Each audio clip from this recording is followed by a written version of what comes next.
Identifying when a flexible heater is not working correctly or up to its full potential can be more challenging than other heat solutions. The best way to ensure this is to install it properly. By following these simple best practices during installation, it will be easier to determine if there is an issue with your heater.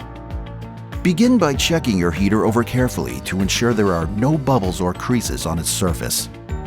Give the heater's leads a gentle tug to make sure they are connected securely. Then, using a multimeter, connect the leads to test the resistance of the heater to make sure it is working properly and can achieve its optimal temperature. Next, use a light sandpaper to make sure the surface you plan to attach the heater to is free of any burrs.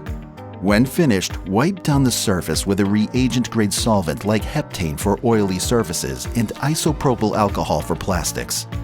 This will ensure the heater and surface are clean and free of any dirt or grease. Once the surface is dry, you are ready to adhere the heater. Peel the release liner beginning at the edge furthest away from the heater's leads and apply the heater to the surface. Applying pressure of 15 psi or greater is required to achieve optimal wet out or acceptable contact.